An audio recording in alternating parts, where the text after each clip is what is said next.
Terbongkar. Kesesatan berpikir penggugat ijazah Mas Gibran ini dikuliti di depan umum. Waduh, malu pasti. Namanya Subhan Palal. Orang ini sudah berkomplot dengan Roy Suryo CS, dibikin malu sama netizen. Yang ternyata netizen ini pernah satu kampus dengan Mas Gibran. Ayo lo, ada saksi hidup nih. Netizen ini mematahkan satu persatu tuduhan Roy Suryo dan juga Subhan Palal tentu saja. Sampai-sampai penuduh ijazah palsu mingkem tak berkutik. Tonton video ini sampai selesai. Kalian akan lihat gimana bodohnya mereka yang menggugat ijazah Mas Gibran ini. Itu menambah energi saya, keyakinan saya bahwa saya akan menang gugatan itu. Oh ya? Iya. Sombong sekali. Menang atas gugatan. Kenapa Anda menang? Kenapa Anda yakin akan menang Saya gugatan? menggugat itu by data, bukan by omong-omong begini. Oh, saya punya By data, Mas. Saya punya data, cuma disampaikan. Kalau gitu Saya punya data. kita adu di Adu pengadilan. data. Kita datang, No problem. datang ke pengadilan untuk adu No data problem. dengan kita. Aduh data kita. Karena gini, saya mempunyai bukti itu seterang Monas yang ada di Jakarta. Ditambahi bukti dari Mas Roy. Sekarang kayak matahari terbit dari timur, tenggelam ke barat. Itu Pak Subhan, ya kalau Anda bukti ya nggak apa-apa, itu hak saudara. Kalau Kita kerja- jual bukti, tapi jangan membawa opini bahwasannya ya kepada masyarakat ini ijazahnya palsu, nggak punya ijazah. Bener, ini lucu juga nih. Ketularan caranya Roy Suryo. Mereka ngaku-ngaku punya bukti, punya data, punya tuduhan ini pasti benar. Bahkan Subhan Palal mengatakan, saya pasti menang nanti di pengadilan. Ya udah, di pengadilan aja. Ngapain keluar-keluar di televisi? Ada hakim di televisi? Pengadilannya pindah sekarang gedungnya. Masih gabung itu dengan ini menerangkan bahwa nama Gibran Raka Buming Raka tepat dan tanggal lahir sekian, nama orang tua Insinyur Joko Widodo, telah menyelesaikan pendidikan grade 12 di UTS Insert Sydney, Australia tahun 2006. Yang bersangkutan dinilai memiliki pengetahuan setara tamat sekolah menengah kejuruan SMK Peminatan Akuntansi dan Keuangan di Indonesia. Surat keterangan ini diberikan untuk dipergunakan sebagai mestinya. Nah, pertanyaan kami ada dua. Pak, pertanyaan kuncinya apakah benar surat keterangan ini diterbitkan oleh Direktorat Jenderal Pendidikan Dasar dan Menengah tertanggal 6 Agustus 2019? Pertanyaan itu dulu, Pak. Ya. Kalau berdasarkan surat ini sudah saya klarifikasi kepada staf-staf yang terdahulu, betul itu surat dikeluarkan oleh Pak Panses Jangan. Ya, Berarti confirm. berarti benar ya. Confirm itu. Waduh, niatnya sih dia ini Rismon menggeruduk Kementerian Pendidikan buat nyari bahan, nyari bukti kalau benar tuduhan mereka itu ijazah Mas Gibran itu SMA-nya bermasalah. Ternyata justru tertampar fakta. Di sana dia dikasih tahu bahwa benar Kementerian Pendidikan udah ngasih surat keterangan kok kalau ijazah SMA Mas Gibran dari luar negeri itu sudah disetarakan. Ayo loh. Mingkem kalian sekarang. Banyak yang salah paham soal ijazah kampus swasta di Singapura. Bahkan ada yang bilang gampang bikin ijazah palsu. Padahal Singapura itu salah satu negara yang paling ketat soal pendidikan. Nah, aku bakal jelasin cukup panjang. Mohon disimak ya. Kita mesti paham basicnya dulu. Sistem pendidikan Indonesia dan Singapura itu beda. Karena memang Singapura jajahan Inggris. Kalau di Indonesia jelas. Jenjang pendidikannya itu SD, SMP, SMA. SD 6 tahun, SMP 3 tahun, SMA 3 tahun, di total 12 tahun. Tapi kalau di Singapura agak beda nih. Jadi kalau di Singapura itu ada yang namanya primary school 6 tahun. Kemudian selanjutnya pas primary school itu ada tes yang namanya PSLE test. Di situ untuk ngebedain antara kita akan masuk secondary school yang express atau secondary school yang biasa. Kalau secondary school yang express itu 4 tahun. Dari situ aja udah beda ya. SMP SMA 6 tahun, tapi di sini di Singapura secondary school express itu 4 tahun. Kalau secondary school yang biasa itu 4 plus 1 tahun, jadi total 5 tahun. Yang jalur biasa pun aja udah beda, bukan 6 tahun tapi 5 tahun. Di situ udah jelas bedanya kan. Nah, anggaplah masuk ke secondary school yang express, cuma 4 tahun masa belajarnya. Di situ nanti ada tes lagi. Apakah di secondary express itu kita bisa lanjut ke junior college yang masa belajarnya cuma 2 tahun atau lanjut ke politeknik yang masa belajarnya 3 tahun. Kalau masuk ke junior college itu akan mempermudah untuk masuk ke university. Nah, universitas negeri di Singapura itu sedikit banget. Antara lain kayak NTU, NUS, SMU, SUSS, dan beberapa lah, bisa di googling sendiri nanti. Nah, kemudian yang masuknya politeknik itu setingkat diploma ya. Biasanya masuknya itu nanti ke university private, ke kampus swasta. Nah, kampus swasta di Singapura ada banyak banget. Dari yang model ruko-ruko atau kampusnya di mall, bahkan sampai ada yang punya gedung sendiri. Nggak jarang mahasiswa asing dari luar Singapura yang mau pindah pendidikannya ke Singapura, mereka pindah itu sejak lulus SMP. Kenapa? Karena kalau lulus SMP akan lebih mudah buat mereka untuk ikut ujian O-level. Jadi mereka bisa dapat kesempatan untuk masuk ke junior college dibandingkan mereka yang baru masuk setelah lulus SMA, itu biasanya hitungannya udah telat. Pasti nanti akan ada gap umur dengan teman-temannya. Begitu ya. Nah, biasanya yang lulusan SMP ini begitu masuk ke Singapura akan ada kelas penyetaraan dulu, kelas persiapan buat masuk ke ujian O-level itu yang buat masuk junior college. Kalau misalnya lolos ya bisa lanjut ke junior college dan lanjut ke universitas negeri di Singapura. Kalau enggak ya berarti dia akan masuk ke politeknik dan masuknya ke private university atau universitas swasta. Dan perlu digarisbawahi, kampus swasta di Singapura itu nggak bisa sembarangan ngasih ijazah. Jadi sistem pendidikan di Singapura itu ketat banget. Di sini tuh diawasi sama CPA. CPA itu Committee for Private Education dan punya lisensi EduTrust. Jadi jangankan masalah ijazah ya, masalah presensi, kehadiran di kelas aja tuh ketat banget. Apalagi kalau mahasiswa asing yang datang ke Singapura pakai student visa atau student pass, itu kan tujuannya memang untuk belajar. Jadi kalau misalnya kehadiran mereka di kelas itu harus 90% dan itu setiap bulan dilaporkan dari kampus ke pihak imigrasi. Kalau sampai kehadiran kita kurang dari 90%, biasanya either kita dikasih peringatan atau student visa kita dicabut, atau kalau kampusnya yang nakal, udah pasti lisensi kampusnya juga dicabut. Urusan student visa atau kehadiran di kelas itu penting banget. Kenapa? Karena Singapura itu negara kecil. Menghindari imigran-imigran gelap yang datang ke Singapura alasannya untuk belajar sebagai student, padahal di sini cari kerja. Ini nih. Langsung dikasih paham sama netizen yang ternyata pernah kuliah satu kampus dengan Mas Gibran. Satu statement yang tegas.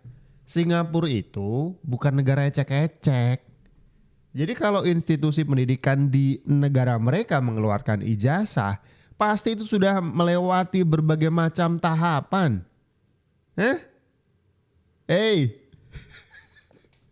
Roy Suryo gimana ini? Ada saksi hidup loh. Mbaknya tadi itu ternyata satu kampus dengan Mas Gibran.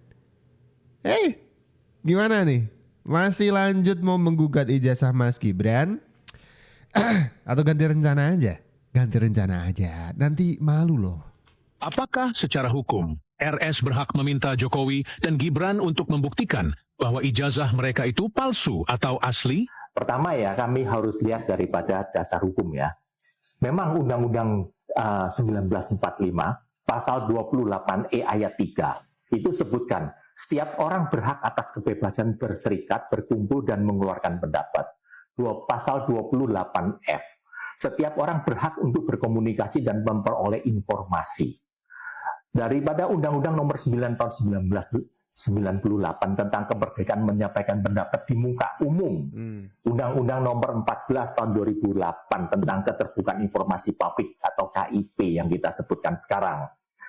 HIR pasal 163 KUHP Perdata 1865 harus ingat bahwa barang siapa mengemukakan dalil, maka dialah yang harus membuktikan dalil tersebut. Nah, dengan demikian kan, RS itu punya kewajiban untuk membuktikan. Dia bukan berteriak di publik, kemudian dia berkoar kemanapun, meminta supaya Pak Jokowi atau putranya sekarang wakil presiden untuk membuktikan bahwa ijazahnya itu benar. Dengarkan ini, Roy Suryo dan kawan-kawan. Ini adalah pengacara kondang ya, Frederick Yunadi. Udah ngasih paham nih, secara hukum Anda itu, gerombolan Anda yang menuduh ini dan menuduh itu, yang punya kewajiban untuk membuktikan tuduhan kalian benar. Jadi jangan salahkan Pak Jokowi. Pak Jokowi nggak buka ijazahnya sih. Terserah Pak Jokowi. Jadi kalau kalian menuduh, buktinya apa? Oke? Itu adalah keliru. Karena ijazah itu adalah termasuk adalah data pribadi yang dilindungi oleh undang-undang. Jadi tidak semuanya itu dapat dipublikasikan. Oke.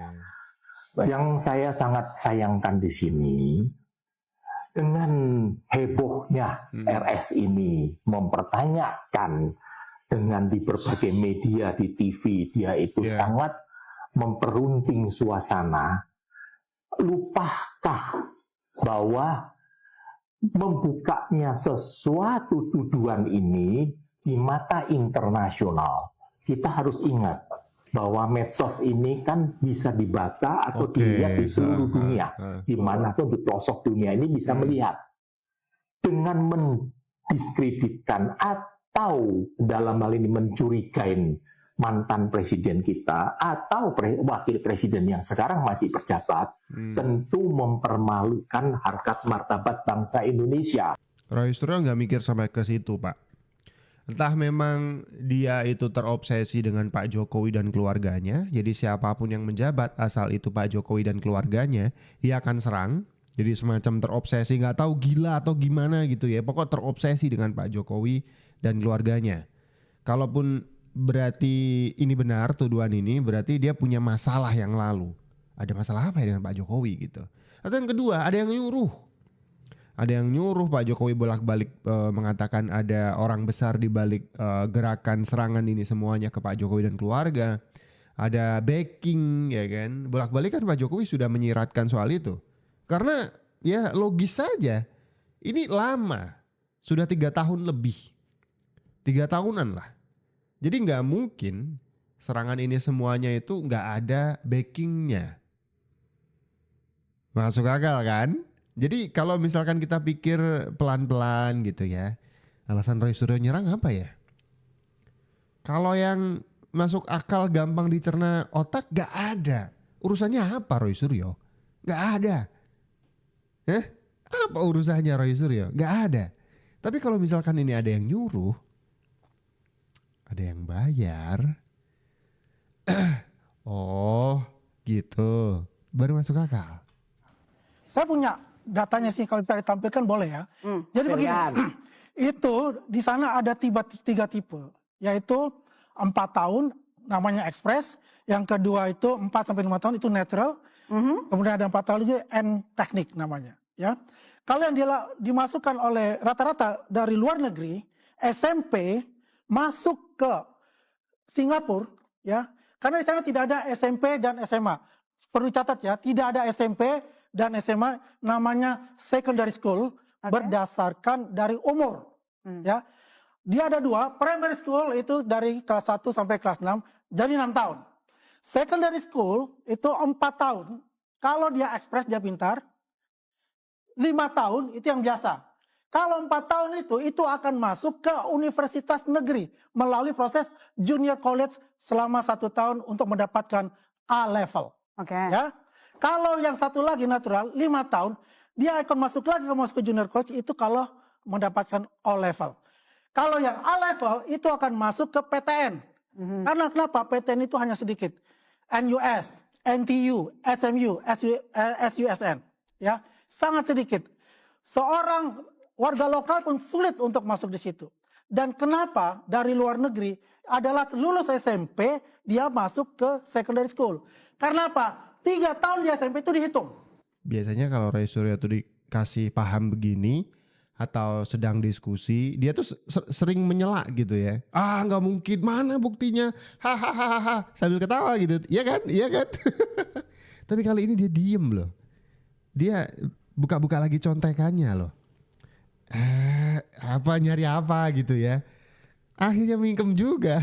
Dikasih paham sama Andi Azwan bahwa jangan disamain proses pendidikan di Singapura dengan di Indonesia.